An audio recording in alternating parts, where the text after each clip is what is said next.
जय हिंद साथियों। मैं हूं आपका दोस्त सुनील चौरसे सावन। और साथियों, इस वीडियो में हम पढ़ेंगे लोहिया दर्शन से संबंधित महत्वपूर्ण प्रश्नों के संदर्भ में, महत्वपूर्ण बिंदुओं के संदर्भ में, जिनसे अक्सर सभी परीक्षाओं में प्रश्न पूछे ही जाते हैं।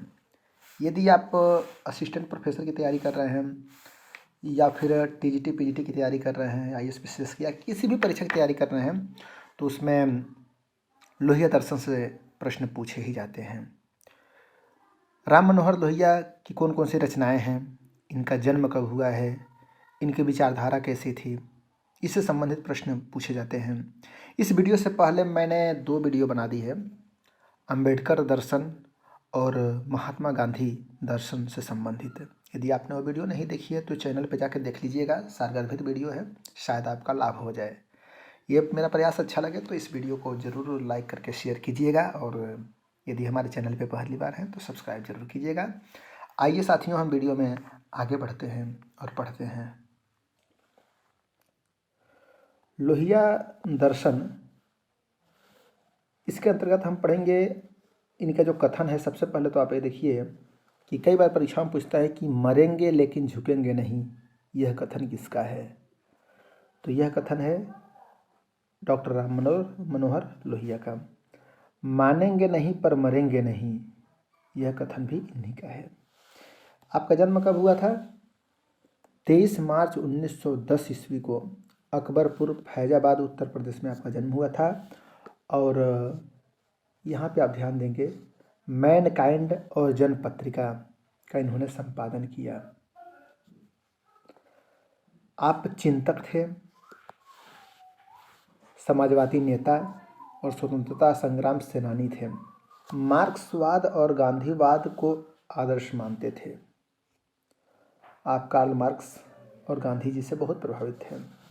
लोहिया जी सर्वस्ववाद और सामंतवाद की जगह समाजवाद की स्थापना करना चाहते थे। ऐसा समाजवाद जो पाश्चात्य समाजवाद से अलग था, जिसे नवीन समाजवाद कहा जा सकता है। लोहिया जी का समाजवाद केवल राजनीति तक सीमित नहीं था, बल्कि साहित्य, संस्कृति, भाषा, इतिहास के लिए भी उनका मौलिक विचार था। लोहिया के आदर्श समाजवाद में निम्न बातें सम्मिलित हैं। कौन कौन सी बातें सम्मिलित हैं, इस पे ध्यान दीजिएगा। संयुक्त राष्ट्र संघ का पुनर्गठन, भूमि का पुनर्वितरण, अंतर्राष्ट्रीय जमींदारी उन्मूलन और सांप्रदायिक जाति प्रथा, नर नारी असमानता, अस्पृश्यता, रंग भेद आदि सामाजिक कुरीतियों का इन्होंने विरोध किया। जैसा कि डॉक्टर साहब भीमराव अंबेडकर ने भी अस्पृश्यता का विशेष रूप से विरोध किया था। डॉक्टर राम मनोहर लोहिया का मानना था कि सामाजिक समानता आर्थिक समानता से अधिक महत्वपूर्ण है। यहाँ पे देखिएगा, यहाँ पे पूछ सकता है तुलनात्मक कि इन्होंने किसे ज़्यादा महत्व दिया, तो उन्होंने कहा कि सामाजिक समानता आर्थिक समानता से ज़्यादा महत्वपूर्ण है। वे लोकतंत्र के बिना समाजवाद को अधूरा मानते थे। उन्होंने व्यक्ति की राजनीतिक स्वतंत्रता के लिए चौखंभा योजना, कौन सा योजना? चौखंभा योजना प्रस्तुत किया। ऐसे प्रश्न पूछ सकता है कि चौखंभा योजना का संबंध किस विचारक से है? तो राम मनोहर लोहिया से। डॉक्टर लोहिया का मानना था कि समाज को वही व्यक्ति दिशा दे सकता है जिसको भूत का बोध हो, वर्तमान का ज्ञान हो और भविष्य का सपना हो। इस कथन पे आप ध्यान दीजिएगा। आर्थिक गैर बराबरी जाति पाति जुड़वा राक्षस है, और अगर एक से लड़ना है तो दूसरे से भी लड़ना आवश्यक है। ठीक है? आर्थिक गैर बराबरी और जाति पाति, इन दोनों को मिटाना समाज के लिए हितकर है, इनका मानना था। अच्छा, ये मैं पंक्ति बोल रहा हूँ, आप कमेंट बॉक्स में बताइए कि वो पंक्ति किसकी है। कि जाति जाति में जाति है, ज्यों के तन के पात, रैदास मनुष्य ना मिल सके, जब तक मिटे न जाति। इसमें नाम भी आ गया रैदास का। रैदास ने बोला है कि हमारे समाज में इतनी जातियां हैं, जैसे केतन में पात, जैसे वृक्ष में पत्ते होते हैं, वैसे ही हमारे देश में समाज में जातियां हैं। और ये तब तक ये आगे नहीं बढ़ सकते हैं जब तक समाज से जाति भाव को मिटाया न जाए। तो लोहिया जी भी कविवर रैदास से प्रभावित थे।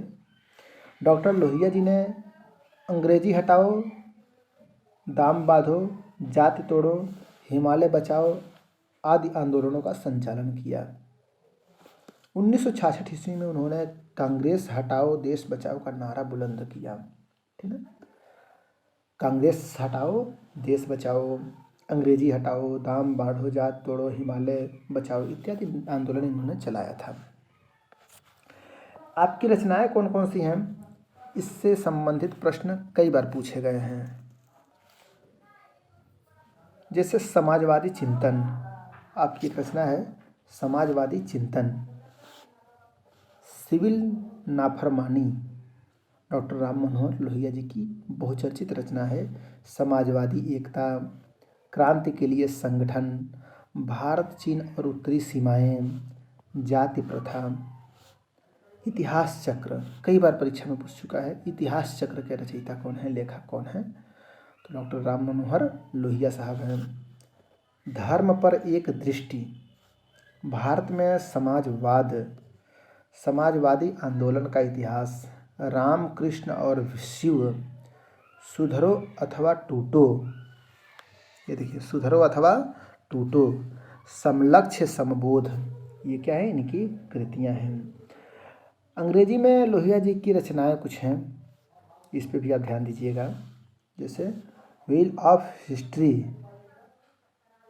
गल्टी men of India's partition, Marx Gandhi and socialism 1963 and others, इस पे ध्यान दीजिएगा। और कुछ और भी इनकी रचनाएं हैं जिसे आप यहाँ पे ध्यान दीजिएगा। डॉक्टर लोहिया पुनर्जन्म में विश्वास रखते थे, भले ही आधुनिक व पाश्चात्य विचारधारा से प्रभावित थे, लेकिन उनका कथन है, देखिए पुनर्जन्म पर विश्वास रखते थे और कहते थे यदि यह सत्य है कि जो जन्मा है वह मरेगा अवश्य, तो यह भी सत्य है कि जो मरता है वह पुनः जन्म भी लेगा। डॉक्टर राम मनोहर लोहिया अपने इसी चक्रीय सिद्धांत, देखिएगा एक हमने बताया था चौखंबा, एक यहाँ आ गया चक्रीय, तो चक्रीय सिद्धांत के माध्यम से सामाजिक विकास के 3 सिद्धांतों का प्रतिपादन किया। 7 क्रांतियां नया समाज मन की लोहिया जी की रचना है। क्या है, हाँ देखिए 7 क्रांतियां नया समाज नया मन भी लोहिया जी की रचना है। हर राष्ट्र के अंदर वर्ण वर्ग का झूला झूलता रहता है, यह कथन किसका है, इस कथन पर भी आपको ध्यान देना है। कथन क्या है, हर राष्ट्र के अंदर वर्ण वर्ग का झूला झूलता रहता है। आगे कहते हैं कि वैभव व संपत्ति का स्थान सतत परिवर्तित होता रहता है, जिससे राष्ट्रों का उत्थान एवं पतन होता है। सभी राष्ट्रों को भौतिक एवं सांस्कृतिक आधार पर मिलन ही भी रहता है, जिससे उनमें एक निकटता का भाव उत्पन्न होता रहता है। डॉक्टर राम मनोहर लोहिया पर कार्ल मार्क्स, महात्मा गांधी और एंजिल का विशेष प्रभाव था। ये रहा डॉक्टर राम मनोहर लोहिया का दर्शन, जीवन दर्शन, उनकी विचारधारा। तो इस तरह से आपको अगली वीडियो किस पॉइंट पे चाहिए, हम हिंदी साहित्य की भी तैयारी करवा रहे हैं और साक्षात्कार की भी तैयारी करवाते हैं, तो हमसे जुड़े रहिए। और आपको यह प्रयास कैसा लगा ज़रूर बताइएगा। अगर हमारा प्रयास अच्छा लगा हो तो हमसे जुड़े रहिए, वीडियो को आगे शेयर अवश्य कीजिए। फिर मिलते हैं एक शानदार और उपयोगी वीडियो के साथ, तब तक के लिए बहुत बहुत धन्यवाद। अपना ख्याल रखिए, तैयारी को जारी रखें। धन्यवाद।